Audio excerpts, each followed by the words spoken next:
Thrice. My old friend, the panda will never fulfill his destiny, nor you yours, until you let go of the illusion of control. Illusion? Yes. Look at this tree, Sifu. I cannot make it blossom when it suits me, nor make it bear fruit before its time. But there are things we can control. I can control when the fruit will fall. And I can control where to plant the seed. Hiya! That is no illusion, Master. Ah, yes. But no matter what you do, that seed will grow to be a peach tree. You may wish for an apple or an orange, but you will get a peach. But a peach cannot defeat Tai Lung. Maybe it can, if you are willing to guide it, to nurture it, to believe in it. But how? How? I need your help, Master. No, you just need to believe. Promise me, Shifu. Promise me you will believe. So one challenge that we have as a trainer, a coach, oftentimes there's only we are the minorities, right? There's one of us, and there's 50 people that we're trying to train, for example. So the class that we go, or you doing the classes when we trained 1 to 20, 1 to 50, you can reach out to so many people, and there are people out there that are not available. They don't have the funds available to them, so they ended up looking for information online, looking for cheaper alternatives for them to learn it. So as a trainer, sometimes when people do that, is that they may not get the right information, because there are a lot of good content, there's a lot of bad content out there, and then some of the contents may not be related to how you run you run agile in your place. It may not be the same. So when you're doing large scale transformation, and I talk about 5,000-6,000 people, and you're trying to lead and transform, you don't have time to reach out to all 5,000 people. Time is limited, right? Especially if one small subset, and people are getting excited about it, and they want to learn. So a couple of ways to do that is, you can do a self-service model where you put up videos, kind of like YouTube and things like this. We put it up there and put some training materials out there for people to consume. So that's the pull model, right? You want it self-service, they can pull information out. Now, one of the notions that we have usually in conversation we have is that there is a fear of, the organization may have a fear that says, hey, we don't want people to learn the wrong thing. We want people to learn what we want to teach them. And I'd rather them not learn, I want them to stop. So the question, the thing that came to me is, I want to stop. I don't want them to go learn. I want to stop them from learning it from outside. I want us to teach it. I want us to set the path for it. So I'm challenged with that, because you can't stop learning. You can't stop people from learning.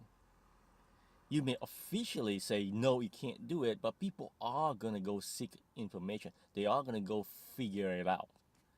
It may not be right, but they're going to figure it out. So how do we do that? How do we help people? So in my mind, I think we need to put ourselves out there, offer ourselves out there. Say, hey, if you need to reach out, here are some people that you can talk to. Give them that channel. Yes, we are going to be spread thin. We may not have enough bandwidth, because there's one of me and there's a thousand of people, for example, 1 to 1,000. How do you reach out to all these people? You can do big classes. I know big classes, 1 to 25 people isn't ideal, but it's better than nothing in my mind, right? Now, the other thing that I really, really like, that I think could work, is setting up a sort of like a guild, in terms of Spotify, a guild or a meetup for your company. A meetup for Scrum Masters. So same thing as we do in a Scrum Master focus group. in the community that I helped start. In that, we all get together, we ask the questions, we understand, we're all learning, we come learn together. So I think that's a format that you can use to reach out to people. Um, you telling people no doesn't work, because what happens is that they are gonna go find out, they are gonna go learn, because all this information is available in the internet. It's available, right?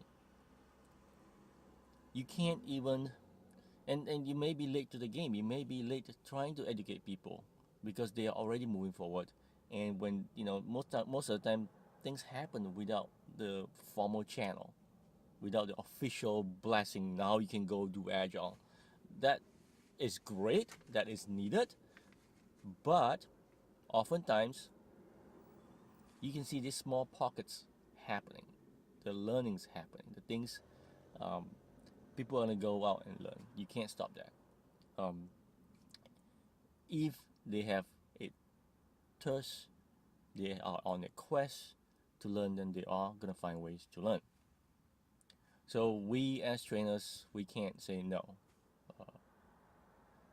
We can't say I can't help you. I'm challenged now. Definitely agree that we don't have enough bandwidth. There's only 24 hours in a day. There's just so much I can spend with everybody. So I think we need to come up with better ideas, better ways, and I think people are starting to realize that good content is hard to find. It's very easy to find bad content. Um, Sometimes you have like a hybrid, a mix. In a video that I watched, they were partially good, partially bad. Um, and if you are the learners, if you are somebody that is seeking to learn and it is not an official channel and you're going out on your own and you say, you know what, I want to learn Agile, let me go Google it, let me go find it on YouTube. I want you to have an open mind. I want you to be cautious in what you are watching and reading out there. They are good and they are bad. So you need to understand what they are. So it is always good to have somebody else to bounce off what you saw, what you read. Hey, I saw this. What are your thoughts on this? Because there are some bad coaches out there. There are most of us. We learn. We're in this learning mode as well. We may progress much faster than others, but we have some experience, some knowledge in terms of that. So we love to share. We love to learn all these things. I would love to come and give a talk, or be in a Q&A, for example. I would love to share that with people that's out there. There is no, I'm not asking to be paid. I'm not asking to be famous. I want to share because I believe in sharing. The more I share, the more I learn. So that's this notion of me sharing, right? I think every time I learn stuff, it's when I don't know. When people pose up questions or challenging questions, what about this? Like, well, interesting question. You have this challenge. I haven't seen it before, but here are my thoughts. Maybe that work, and I would love to hear from you. Then, well, after we talk, how do you do it?